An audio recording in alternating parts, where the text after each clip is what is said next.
E lideranças políticas paraibanas também estavam atentos ao que acontecia aí no Senado Federal. Nas galerias, o ex-prefeito de Cajazeiras, José Aldemir Meirelles, prefeito de João Pessoa, Cícero Lucena, acompanharam Daniela Ribeiro, assim como o deputado federal Hugo Mota. Estavam por lá também o pai de Daniela, o ex-deputado Enivaldo Ribeiro, o irmão e deputado federal Aguinaldo Ribeiro, como também o filho, vice-governador do estado, Lucas Ribeiro, além do próprio governador João Azevedo. E o governador João Azevedo considerou que a tranquilidade da eleição de Hugo para a presidência da Câmara Federal é reflexo da articulação do próprio parlamentar. Temos a certeza de que teremos muita tranquilidade na relação da Câmara dos Deputados, nessa relação com o Executivo Federal. Eu tenho certeza que Hugo conseguirá, com a sua forma, que é extremamente competente em aglutinar, em dialogar, fará com que esta casa dê o suporte necessário para que a gente possa continuar fazendo esse país crescer. Segundo, eu espero verdadeiramente, em função da própria condição que o Hugo terá, de que tudo isso se transforme em benefício para o nosso Estado, para a Paraíba, que a gente possa transformar esse bom momento em que a Paraíba vive hoje, na ocupação de diversos cargos federais, que a gente possa transformar isso em benefício para o nosso povo. E com a eleição de Hugo Mota como presidente da Câmara Federal, o xadrez político aqui na Paraíba para 2026 muda. Essa é a avaliação do governador. Há mais de 2 anos, em minhas falas pelo Sertão, junto com o Hugo, eu dizia sempre que a política da Paraíba passava por Hugo Mota.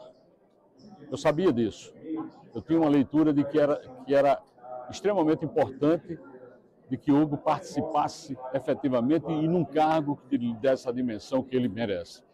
E chega agora a ter essa dimensão com a presidência da Câmara.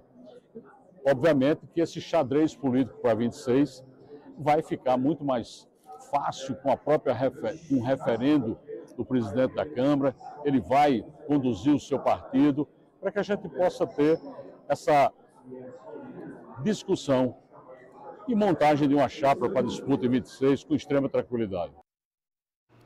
O Poder em Debate está na pauta de hoje. Nós vamos a Brasília ao vivo para falar direto com o Victor Paiva, que acompanhou tudo e vai falar para a gente sobre os principais pontos da coletiva que o Hugo Mota concedeu exclusivamente aos jornalistas paraibanos. Boa tarde, Victor.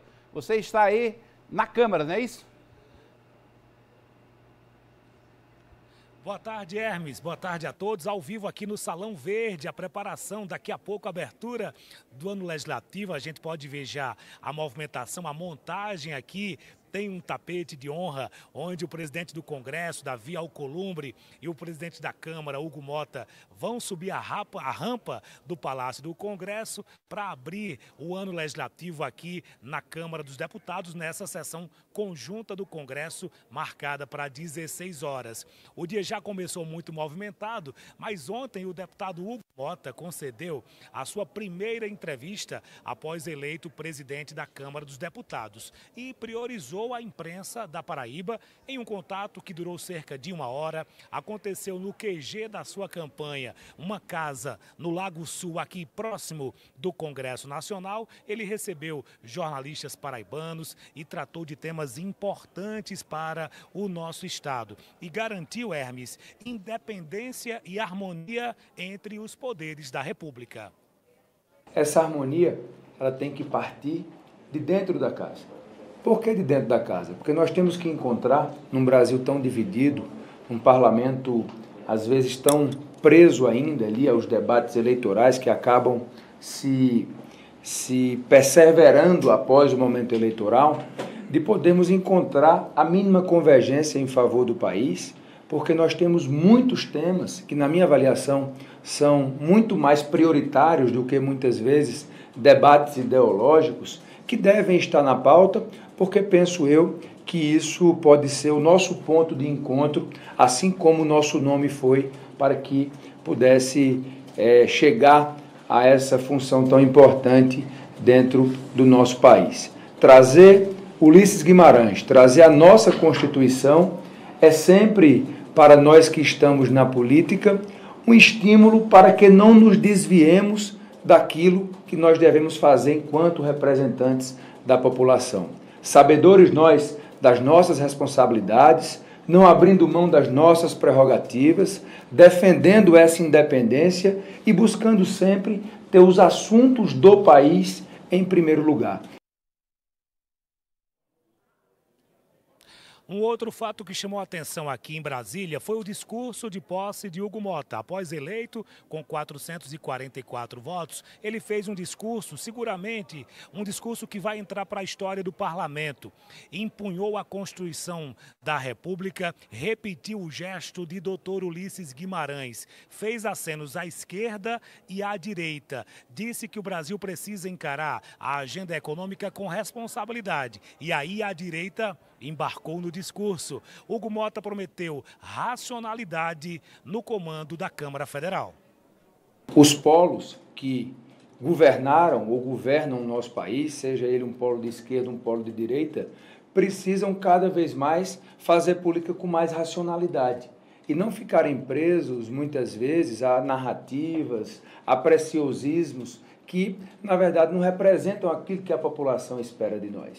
Então, o nosso discurso, a nossa fala, é para que esse gesto de maturidade política que a Câmara deu, encontrando uma unidade em torno de um nome para presidir a casa, o Senado também fez isso com a eleição do senador Davi Alcolumbre, que isso possa perseverar, que nós tenhamos a capacidade com essa maturidade, com esse desejo de poder ver o Brasil prosperar, ver o Brasil passar, como também eu disse ontem na minha fala, podemos trazer o poder executivo para esse sentimento, a oposição para esse sentimento e, ao final, discutirmos o que é importante para o país. Não há, da nossa parte, nenhum interesse de antecipar o debate eleitoral de 26. O interesse agora é trabalhar pelo Brasil. Nós temos que deixar de ser o Brasil do futuro para ser o Brasil do presente. E o Brasil do presente é enfrentar a agenda que o país tem nesse momento para o nosso país, enfrentarmos os problemas, discutirmos as grandes pautas, segurança pública, infraestrutura, sustentabilidade, educação, saúde, política pública para as pessoas com deficiência, podemos discutir o autismo, discutir a mulher na política, podemos avançar numa agenda que possa atender a complexa pluralidade que a sociedade brasileira tem. Essa entrevista que aconteceu aqui em Brasília com a imprensa da Paraíba pautou toda a grande mídia ontem, domingo à noite. Todos os portais de notícia, os sites especializados em política, os blogs trouxeram essa entrevista, a primeira de Hugo como presidente da Câmara dos Deputados. Um outro tema tratado foi relacionado às pautas ideológicas. Hugo garantiu que essas pautas ideológicas não serão prioridades na sua gestão. Essas pautas ideológicas, as pautas de costume, penso eu que elas não estão na prioridade do dia. É um debate interessante, às vezes até nos motiva mais do que debater coisas mais burocráticas, mas o que é que nós temos visto ao longo do tempo? Que essas pautas muito mais dividem o país do que, na verdade, trazem benefícios imediatos. Por quê? Porque a ideologia, costume, é muito daquilo que cada um tem sob o seu aspecto da sua vida, da sua criação, da sua formação educacional, da opção que você fez. E respeitar a opção de cada um é aquilo que o Brasil sempre soube fazer ao longo da sua história.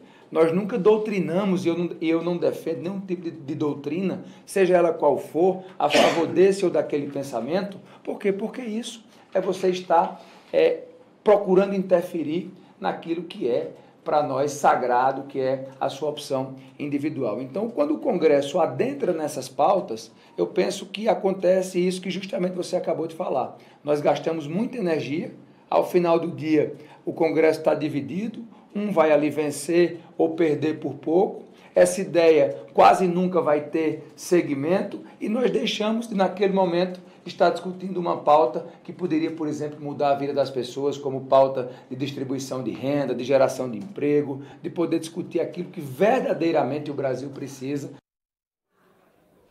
O dia começou cedo aqui em Brasília com uma missa, a celebração eucarística presidida pelo padre paraibano Padre Fabrício, criador da Missa da Cura e da Libertação lá no município de Itaperuá, foi convidado por Hugo Motta para celebrar a missa em ação de graças pela sua eleição. A missa começou às 9 horas pontualmente no Salão Nobre, no acesso da chapelaria aqui no Congresso Nacional, e reuniu políticos, familiares, amigos de Hugo Motta. A presença do vice-presidente da República, Geraldo Alckmin, que inclusive fez a primeira leitura da celebração eucarística e conversou com a imprensa. Em seguida, Hermes, Hugo atravessou aqui, foi ao Palácio do Planalto, a sua primeira reunião com o presidente Luiz Inácio Lula da Silva e o presidente do Senado, Davi Alcolumbre. Numa fotografia também histórica, a foto de Lula ao centro, Davi Alcolumbre e Hugo Motta, dando demonstração de sintonia entre o parlamento e o poder executivo. Logo após a missa, muitos paraibanos aqui presentes, a gente conversou, Hermes de Luna, com o prefeito de Patos, Nabor Vanderlei, que nas últimas horas tem o seu nome lembrado para ser o nome forte do seu partido, o Republicanos, na chapa majoritária, viu, Hermes de Luna? É isso, Vitor. E Nabor aproveitou também para dar conselho, né, de pai para filho, afinal de contas, ele é o pai do presidente da Câmara Federal, um jovem com 35 anos, que chega aí, depois de 73 anos que a Câmara tem um presidente paraibano, Hugo chega para comandar a casa nesse biênio, como o próprio governador avaliou, com muito mais musculatura a partir de agora para o xadrez político de 2026, não é isso? É isso, musculatura política é um nome importante que será, seguramente. A eleição de 26 passa por Hugo Motta, pela influência que ele exerce com o seu partido Republicanos, o maior partido do estado. Isso é um consenso entre a classe política e na base do governador João Azevedo. E Nabor falou sobre a possibilidade de ser o nome indicado pelo Republicanos para a chapa majoritária. Vamos acompanhar. Como pai, o que a gente mais pede nesse momento, eu tenho feito isso há vários dias, acordando muitas vezes de madrugada para rezar e pedir a Deus que conceda a Hugo muita sabedoria para que ele possa tomar decisões certas, porque são decisões que vão impactar a vida não só da Paraíba, mas a vida do povo brasileiro.